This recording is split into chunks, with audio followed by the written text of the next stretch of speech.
Good evening here on the Central Riverhawks YouTube channel. I'm Joel McCall, visiting now with Haley Williams, as she is the head coach for the Central Riverhawks volleyball team. First of all, Coach Williams, thank you so much for joining me tonight. Do appreciate your time. Yes, thank you as always. We appreciate you. Well, I'm back inside, if you'll notice on the video with Coach Olson, I was outside to do that earlier today, but back in my studio to talk volleyball with the Riverhawks. And it's been a great season thus far. 15-7, 3-3 in the MVC. That big win that you had right before the break for the conference, in order to get to 3-3. I thought that was really big for the team, Coach, just to get to 500 in the MVC. Didn't want to fall any further than that, because you know that the grind is coming with the second half of the season coming up. Yeah, we have some tough competition right away to start the second half of MVC. And really it's a fight to get second, third, fourth in our conference. And if we play well this second half, we can definitely be in the top half of the conference, which is a big goal of ours. What do you think is the biggest reason for the success this season up to this point?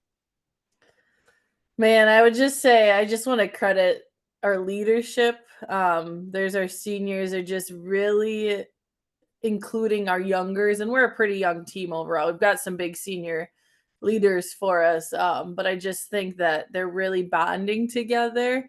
We're playing better than we have in years past. I feel like we've had some more success hitting than in other years too. And that's just players that have been around a while as well in our program and really growing. But I would just say they just also just find a way a lot of the nights. We've had only really one tough night where we probably should have pulled out a win, but I would just say they find a way no matter what, which is fun to see. Their grittiness and they're working hard, and so I would just say overall our leadership and their hard work and not giving up. And it might not always be the prettiest, but they're finding a way and sticking together. Yeah, that's for sure. You have grinded out some wins, that's for sure. Especially in the MVC. But I look back at that last week, and then you moved on to the Eau Claire, North match too. But up to that tournament, and we're going to talk about that in a little bit. But to finish off the September 17th at Sparta, you go 3-1, get that win. Then you swept Logan too right after that on Thursday, and really handled a little adversity against Sparta, obviously being, 3-1, but overall, I thought you played really well there. And then you moved right into Logan, where I think you could kind of tell if you watch the match, Logan's just having a little bit of a down year. It's kind of a rebuild for them. So you're the favorite, and you played like it. And I thought that was really good by the girls to take that and say, okay, let's not look past them. We need to focus. We need to win these two, and they did. Yeah, and especially in the MVC, anyone can win on any night, and the better team does not always win. So I was a little nervous coming into that one because I didn't want them to overlook them, and Logan always still puts together something that's a little unique compared to the other teams. So just didn't know fully what they were going to bring at us. And I thought our serving was super strong that game. Our passing I thought was pretty well too. Didn't have as many connections and hitting as I would have loved to see. But then some players bounced back on Saturday, and I thought we were able to get Ella Crawford going in the middle at our tournament. But I would say our Sparta game too is probably one of our more complete games we've had this year. We only had that third set where we kind of fell apart, but was able to bounce back, and there was good energy throughout from our bench to on the court. So it was fun to see them put it together against a nice Sparta team too. Talk about your Eau Claire North tournament thing. You went 2-2 up there. You end up playing a conference opponent in Toma and swept them and Prescott, but then had to go 3 with both Eau Claire North and Osceola. Yeah, I thought we really got Ella going. Like I said on Saturday, especially against Toma, it was really awesome to have our passing so on so we could use our middles. So I thought Ella, she really stepped up and was finding a way to get kills, and it might not have been the hardest hits, but she was picking apart their defense. And it was nice to get that revenge from Toma after not getting our conference win against them earlier. And we just really kept them out of system, so they couldn't run their middles, they couldn't run their quick stuff, which really helped us.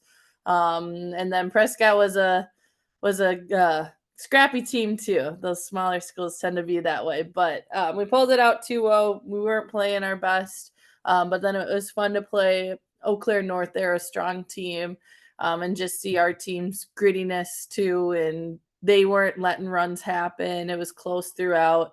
Especially that first set, it was point for point, and then we pulled away at the end, which was really fun.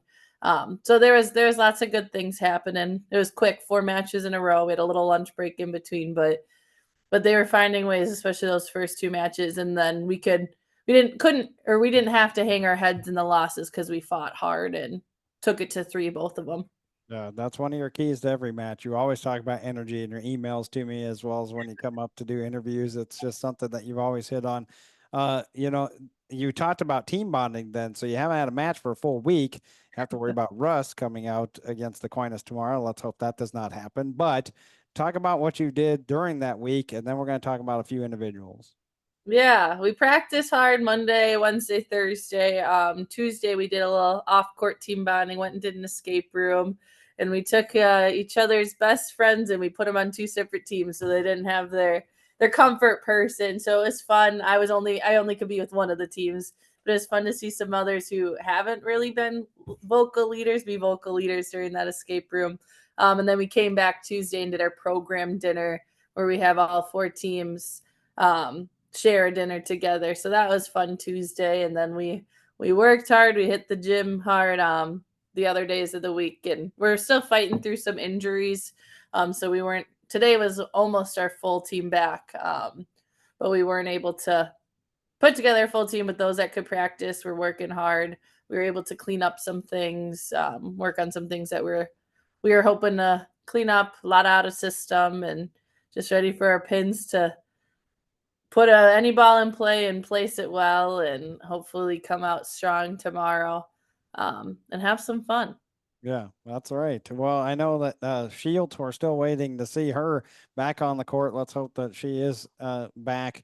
You know, I'm not going to talk too much about individuals, but what I will say is you have a group of young ladies that are playing very well as a cohesive unit. And one of those places is the service line. It's not something that we've hit on the last 2 years that I've been here, or 3 years, or however many seasons I've been covering the Riverhawks by now.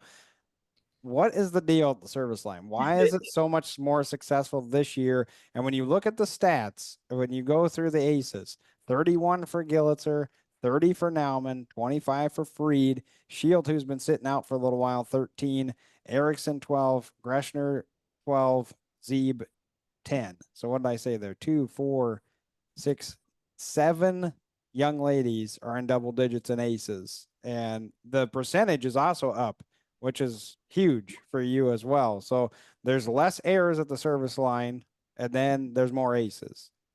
Yeah, serving is something we've really focused on, especially from last season. I felt like there was a lot of key moments when we missed serves that we needed in. Like first time they get back to the service line after timeout, nearing the end of a game. So things like that. So we serve every day, right? We got to serve and pass. And I think we went from 89% serving average to 93 this year, and it has clearly shown. We haven't been shooting ourselves in the foot as much this year, especially on that service line, and putting more pressure on our teams. And that's a lot of the keys to the winning against these teams is keeping them out of system so they can't run the fast stuff. So I mean, I just credit them. We really focus on doing your serving routine. We talk about this as a one thing in the volleyball game that you have full control of. The only thing that you have full control of back there where nothing can get in your way. So do a lot of mental toughness, mental training, serving drills too. Then we just push them each and every day and trying to be creative with different drills to be a better serving team. But I'm very pleased. Last time I told them I was very pleased with their serving. I think we had a bad serving night, so I'm hoping that doesn't come and get us tomorrow. Yes. So let's talk about what's ahead. So we know that it's Aquinas on Tuesday night. We're not going to be there broadcasting. It's on Alaska on Thursday. We will be broadcasting because that's a home match. I'm not going to ask you keys to those matches. What I'm going to say is what do you need to do? What do the Riverhawks need to do in order to solidify either staying at 500 by the end of this MVC run or even being above 500 by the time we get to the postseason.